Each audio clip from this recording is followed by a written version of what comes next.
Have you ever heard of the word jumbo meaning something huge? Like a jumbo jet or a jumbo-sized popcorn? Well, that word comes from a real-life giant, an elephant named Jumbo, whose story is a roller coaster of fame, controversy, and heartbreaking tragedy. It is a tale that stretches from the dusty plains of Africa to the grandest stages of London and America, a story of an animal who became a global superstar, a symbol of an empire, and ultimately a victim of his own colossal fame. Jumbo's journey began around 1861 in what is now Sudan. As a young calf, he witnessed the traumatic death of his mother at the hands of hunters before he was captured. This tiny, orphaned elephant was then sold and passed through several hands, eventually ending up in the Jardin des Plantes, the main botanical garden in Paris. Life there was bleak. He was kept in poor conditions, his health was failing, and he was largely neglected. It seemed his story might end before it had truly begun. But in 1865, his fate took a dramatic turn. The London Zoo was looking for an African elephant, and they traded a rhinoceros and a few other animals for the sickly young calf. When he arrived in London, he was in terrible shape. But under the loving care of his keeper, Matthew Scott, Jumbo began to thrive. Scott became more than a keeper. He was Jumbo's constant companion, his friend, and the only human he truly trusted. He would even sleep in the stall with Jumbo to comfort him. Thanks to Scott's devotion, Jumbo grew and grew and grew. He became the star attraction of the London Zoo. He was gentle, patient, and magnificent. For 16 years, he gave rides to countless children, including a young Winston Churchill and Theodore Roosevelt. He was the pride of London, a living, breathing symbol of the British Empire's reach and power.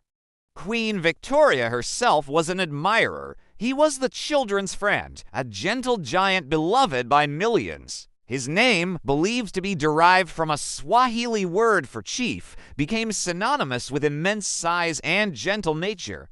But behind the scenes, a storm was brewing. As Jumbo entered adulthood, he began to experience periodic, violent rages known as musth. This is a natural, hormonal state in male elephants, but in the confines of the zoo, it was terrifying.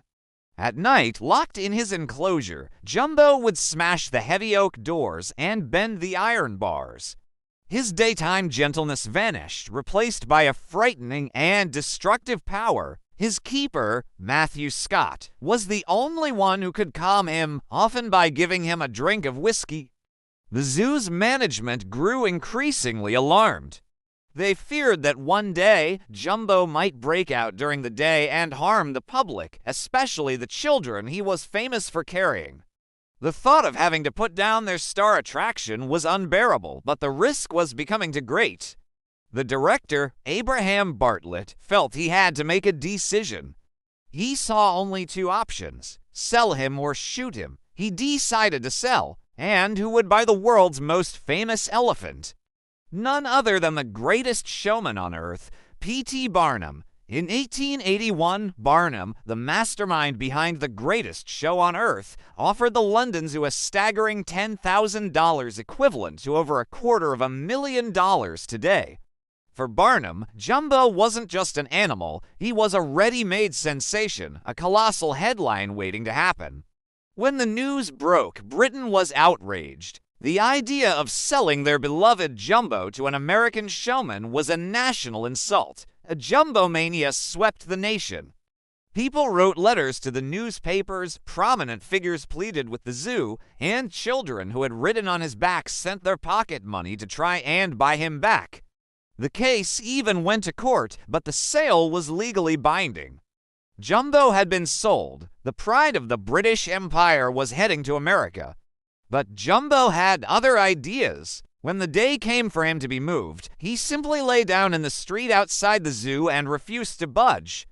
For days, every attempt to move him failed. Was he heartbroken at leaving his home and his keeper? Or was it a clever publicity stunt orchestrated by Barnum? The truth is likely a bit of both. The spectacle drew massive crowds and only fueled the media frenzy, making Jumbo's arrival in America even more anticipated. Barnum, a master of promotion, milked the situation for all it was worth. Eventually, after much coaxing and a specially built crate, Jumbo was loaded onto a ship bound for New York. His arrival in America in 1882 was a spectacle unlike any other. He was paraded up Broadway, led by his loyal keeper Matthew Scott, to Madison Square Garden. The crowds were immense. Barnum's marketing machine was in full swing, plastering Jumbo's image everywhere and billing him as the largest elephant in the world. Jumbo became an even bigger star in America than he had been in London. He toured the country by a custom-built, brightly painted railway car. Barnum paired him with a tiny elephant named Tom Thumb, accentuating Jumbo's immense size. In just 3 years, Jumbo's tour with the Barnum and Bailey Circus earned an estimated $1.5 million, a colossal sum for the 1880s. He was a phenomenon, a living legend who embodied the American appetite for things that were bigger, grander, and more spectacular than anywhere else. But this life on the road was grueling. The constant travel, the noisy crowds, and the separation from any semblance of a natural life took their toll. The story of the gentle giant, the symbol of empire, and the showman's prize was hurtling towards a tragic conclusion. On September 15, 1885, in the small railway town of St. Thomas, Ontario, the circus was packing up for the night. Jumbo and the small elephant, Tom Thumb, were being led along the tracks back to their rail car. Suddenly, an unscheduled freight train came hurtling down the line. The keeper tried frantically to get the elephants off the track. Tom Thumb managed to scramble to safety, but Jumbo, the giant of the age, was not fast enough. The locomotive slammed into him from behind. The impact was catastrophic.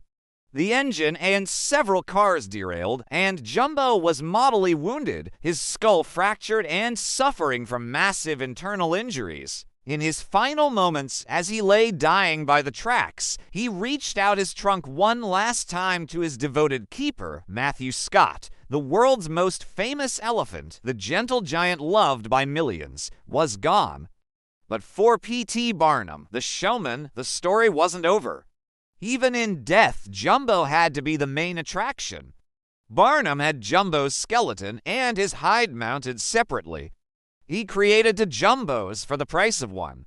He toured with both the massive taxidermied animal and his towering skeleton, weaving a dramatic, often exaggerated, tale of Jumbo's heroic death, claiming he died while saving the smaller elephant, Tom Thumb.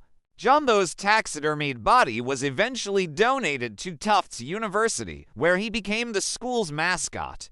For decades, he stood proudly in the university's Barnum Museum of Natural History until a fire in 1975 destroyed the building and the legendary elephant's remains. All that was saved was a small piece of his tail, which is still kept at the university.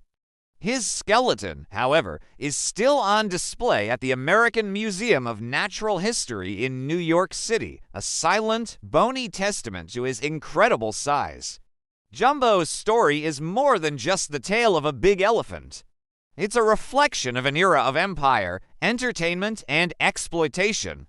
He was a living creature turned into a global commodity, a symbol of national pride, and a showman's cash cow. His life was one of incredible highs and devastating lows, from a beloved children's companion to a tragic victim of the very industry that made him famous.